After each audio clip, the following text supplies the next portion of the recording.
अध्याय राजा निमि के वंश का वर्णन। श्री सुखदेव जी कहते हैं, परीक्षित, इक्ष्वाकु के पुत्र थे निमि। उन्होंने यज्ञ आरंभ करके महर्षि वशिष्ठ को ऋत्विज के रूप में वर्ण किया। वशिष्ठ जी ने कहा कि राजन, इंद्र अपने यज्ञ के लिए मुझे पहले ही वर्ण कर चुके हैं।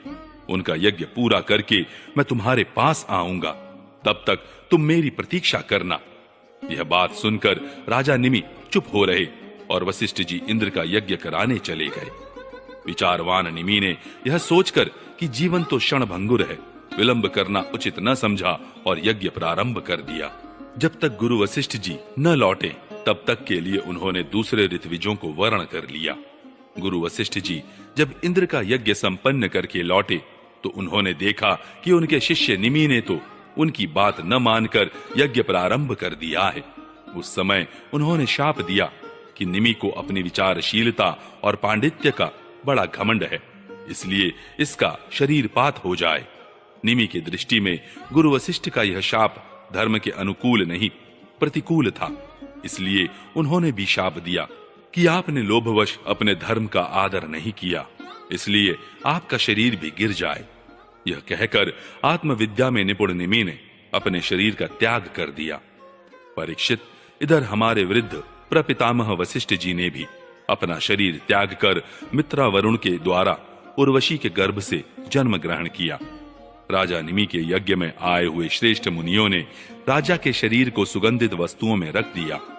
जब सत्र याग की समाप्ति हुई और देवता लोग आए, तब उन लोगों ने उनसे प्रार्थना की, महानुभावों, आप लोग समर्थ हैं। यदि आप प्रसन्न हैं तो राजा निमि का यह शरीर पुनः जीवित हो उठे। देवताओं ने कहा, ऐसा ही हो। उस समय निमि ने कहा, मुझे देह का बंधन नहीं चाहिए। विचारशील मुनिजन अपनी बुद्धि को पूर्ण रूप से श्री भगवान में ही लगा देते हैं और उन्हीं के चरण कमलों का भजन करते हैं। एक न एक दिन यह शरीर अवश्य ही छूटेगा।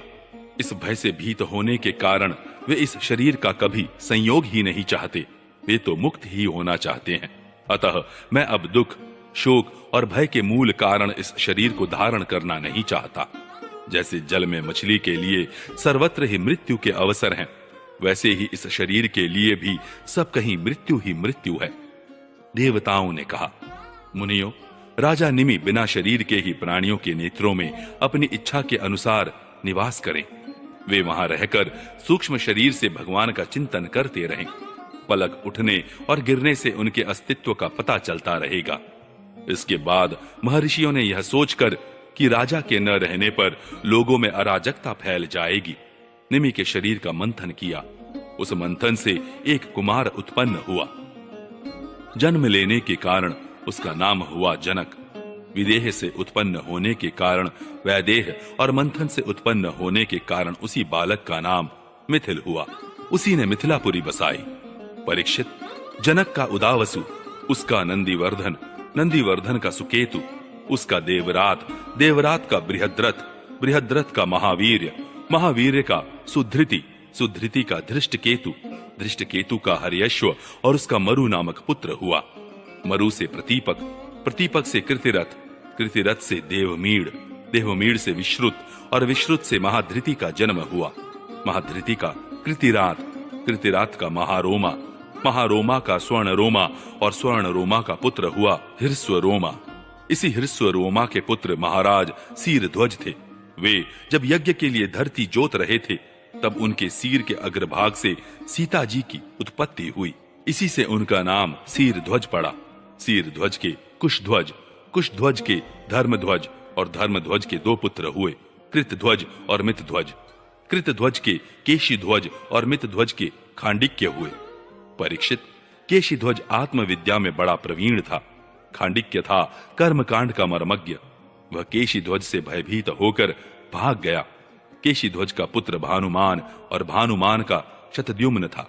शतद्युम्न से शुचि, शुचि से सनद्वाज, सनद्वाज से ऊर्ध्वकेतु, ऊर्ध्वकेतु से अज, अज से पुरुजित, पुरुजित से अरिष्टनेमि, अरिष्टनेमि से श्रुतायु, श्रुतायु से सुपार्श्वक, सुपार्श्वक से चित्ररथ और चित्ररथ से मिथिलापति क्षेमधि का जन्म हुआ।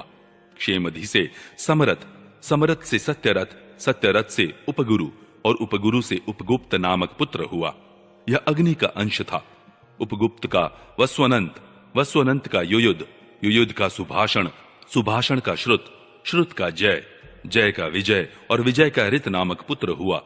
ऋत का शुनक, शुनक का वीतहव्य, वीतहव्य का धृति, धृति का बहुलाश्व, बहुलाश्व का कृति और कृति का पुत्र हुआ महावशी। परीक्षित, ये मिथिल के वंश में उत्पन्न सभी नरपति मैथिल कहलाते हैं। ये सब के सब आत्मज्ञान से संपन्न एवं गृहस्थाश्रम में रहते हुए भी सुख दुख आदि द्वंद्वों से मुक्त थे। क्यों ना हो याज्ञवल्क्य आदि बड़े बड़े योगेश्वरों की इन पर महान कृपा जो थी।